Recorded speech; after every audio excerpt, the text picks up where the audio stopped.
2 dan 3.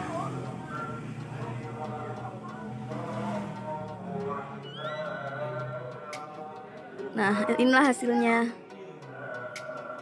Kelihatan hasilnya buihnya dari sampel 1, sampel 2, dan sampel 3. Selanjutnya tetesan yang ketiga, yakni 20 tetes ya. 20 tetes sabun cair ke dalam sampel air sumur. Di sini kita tuangkan 20 tetes sabun cair.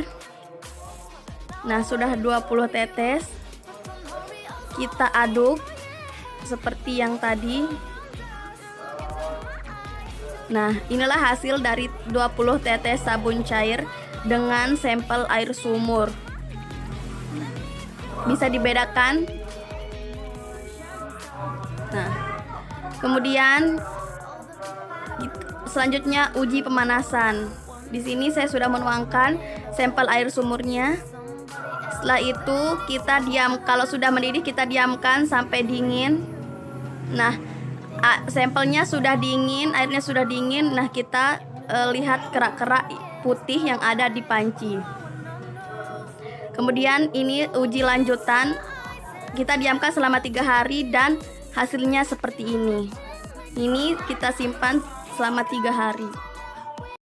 Di sini saya akan berapa kesadaran air yang ada di daerah saya, yaitu tinggi atau rendah. Yang dilihat dari yang air mineral ketika dikasih sabun cair 5 tetes akan berbusa banyak. Yang air sumur pertama bisa dilihat ketika ditambah 5 tetes sabun cair, busanya tidak sebanyak air mineral dibandingkan dengan air sumur yang ketiga, yaitu busanya lebih sedikit.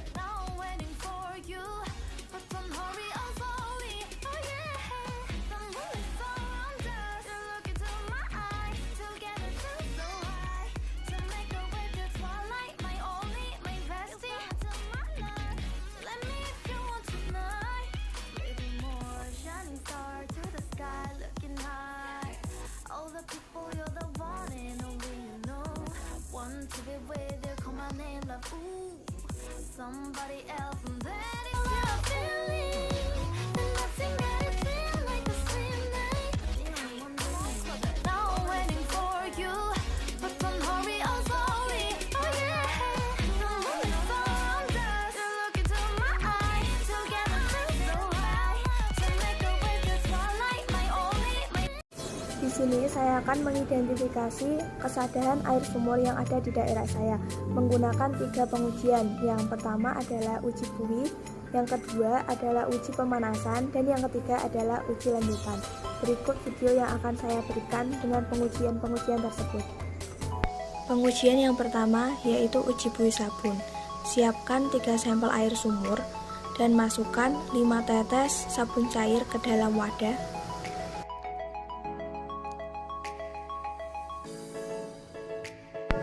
Kemudian kocok botol sampai buih sabunnya muncul dan amati. Uji buih yang kedua yaitu menggunakan 10 tetes sabun cair. Uji buih yang ketiga, masukkan 20 tetes sabun cair ke dalam wadah, lalu gocok kembali sampai buihnya muncul.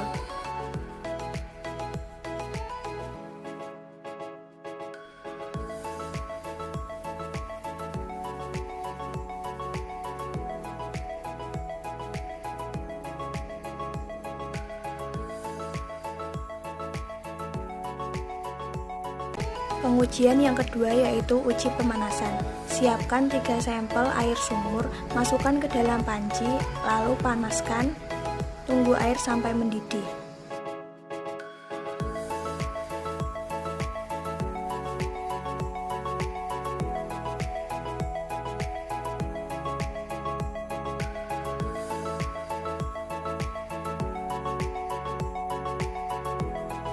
Pengujian yang ketiga yaitu uji lanjutan. Siapkan sampel air sumur, masukkan ke dalam gelas blimbing. Kemudian gelas ditutup agar terhindar dari udara-udara atau kotoran dan diamkan selama kurang lebih 3 hari. Amati perubahan yang terjadi pada air sumur tersebut.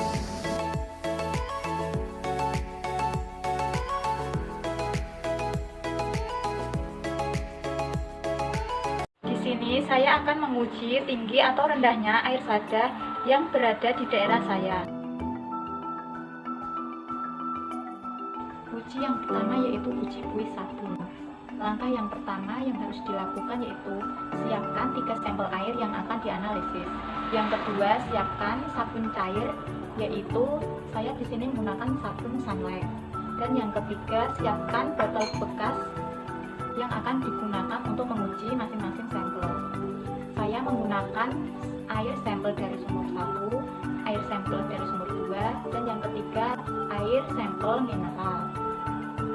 Langkah keempat, tambahkan sabun cair ke dalam botol yang sudah berisi masing-masing air sampel secara bertingkat dari 5 tetes, 10 tetes, dan 20 tetes. Untuk yang pertama, 3 sampel air tersebut sudah diberikan 5 tetes sabun cair dengan menggunakan sendok teh. Langkah selanjutnya yaitu proses penggojokan larutan air sabun dari setiap masing-masing sampel selama kurang lebih 1 menit.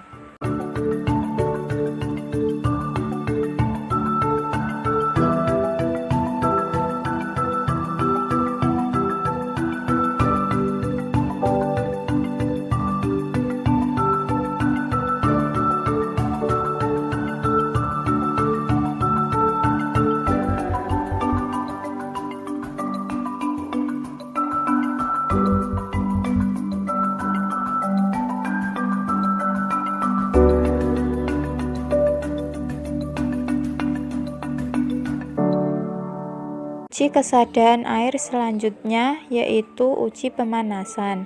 Langkah pertama, menyiapkan air sampel yang akan dianalisis. Untuk langkah kedua, masukkan masing-masing air sampel ke dalam panci, tunggu hingga sampai mendidih. Langkah ketiga, diamkan air sampel hingga dingin lalu amati perubahan yang terjadi. Dapat dilihat setelah melakukan uji pemanasan, air sampel sumur 1 terdapat kerak kapur di bagian pinggir panci dan endapan kapur. Sedangkan air sampel sumur 2 juga terdapat kerak kapur di bagian pinggir panci serta endapan kapur yang banyak. Dan untuk air sampel mineral tidak terdapat kerak kapur dan tidak mengandung endapan kapur. Uji yang terakhir yaitu uji lanjutan. Langkah-langkah yang digunakan untuk menguji kesadaran air dengan uji lanjutan. Yang pertama yaitu siapkan 3 sampel air yang akan dianalisis. Di sini saya menggunakan air sampel sumur yang pertama, air sampel sumur yang kedua, dan yang ketiga saya menggunakan air sampel mineral. Selanjutnya, untuk langkah yang kedua yaitu siapkan gelas bening yang akan dijadikan wadah untuk masing-masing sampel tersebut. Contoh gelas bening yang digunakan seperti ini. Selanjutnya, langkah ketiga, masukkan masing-masing air sampel ke dalam gelas, lalu ditutup dan diamkan selama 3 hari di dalam suhu ruangan. Setelah 3 hari, amati perubahan yang terjadi dari masing-masing sampel. Langkah pertama yaitu kita siapkan 3 sampel, yaitu 2 sampel air sumur dan 1 sampel air ulang. Masing-masing sampel kita beri 5 tetes sabun cair. Setelah digonjol kemudian kita amati masing-masing 3 sampel tersebut. Pada sampel pertama dan kedua, busa yang dihasilkan sedikit menunjukkan bahwa tingkat kesadarannya tinggi. Sedangkan pada sampel air isi ulang, busa yang dihasilkan banyak, sehingga tingkat kesadarannya lebih rendah. Kemudian kita uji menggunakan 10 tetes sabun cair. Setelah digonjol, kemudian kita amati ketiga sampel tersebut. Pada sampel pertama dan kedua, busa yang dihasilkan sedikit lebih banyak, sedangkan pada air isi ulang busa yang dihasilkan lebih banyak. Pada sampel pertama dan kedua ini menunjukkan bahwa tingkat kesadarannya semakin berkurang. Sedangkan pada air isi ulang ini tidak memiliki kesadahan. Selanjutnya kita uji dengan menggunakan 20 tetes sabun cair.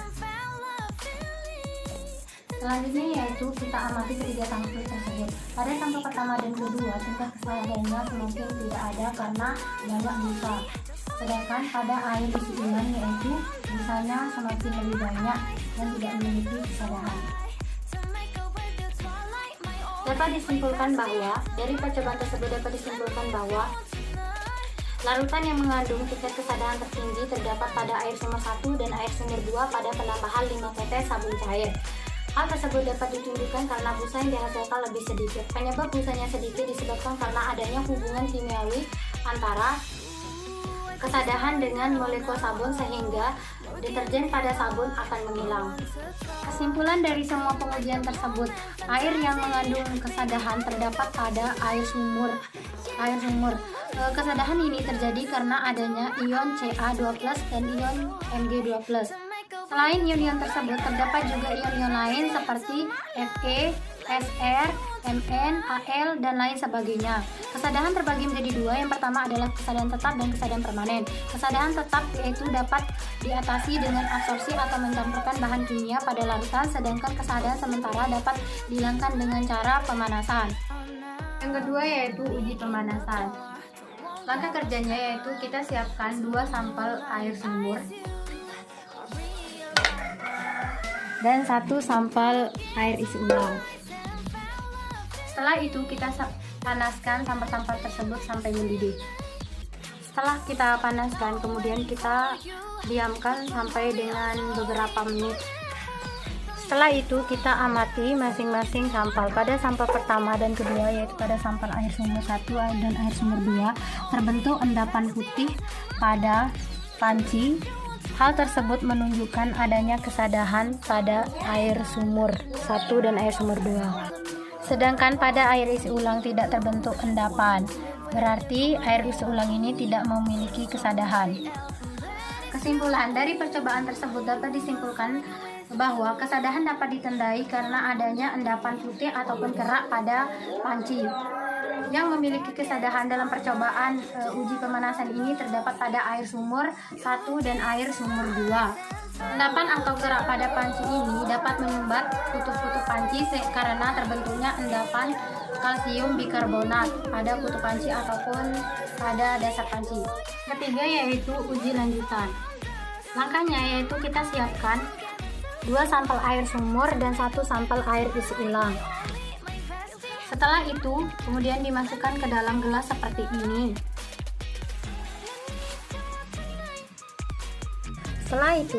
Setelah dimasukkan seperti ini, kemudian kita diamkan selama 3-5 hari. Tapi dalam praktikum ini saya mendiamkannya selama 3 hari.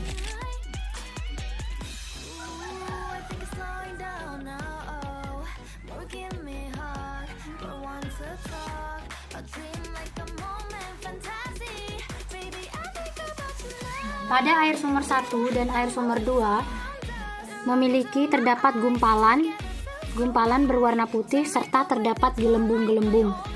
Serta pada air sumur 1 dan air sumur 2 terdapat kerak pada pinggir gelas. Memiliki baunya tidak ada serta wujudnya cair. Sedangkan pada air isi ulang ini airnya sangat jernih serta tidak terdapat gumpalan putih ataupun kerak. Hal tersebut menunjukkan bahwa air isi ulang ini merupakan air yang berkualitas baik. Sedangkan pada sampel pertama atau pada air sumur 1 dan air sumur 2 ini merupakan air yang tidak berkualitas baik. Dapat ditarik kesimpulan dalam uji lanjutan ini yang mengandung air yang tidak berkualitas yaitu terdapat pada air sumur 1 dan air sumur 2 yang ditandai karena adanya endapan putih serta adanya gelembung maupun memiliki tingkat kesadaran yang tinggi yang ditandai karena adanya kerak pada pinggir gelas. Sedangkan kalau air isi ulang ini merupakan air yang memiliki air yang berkualitas baik karena ditandai dengan air tersebut jernih serta tidak terdapat endapan putih.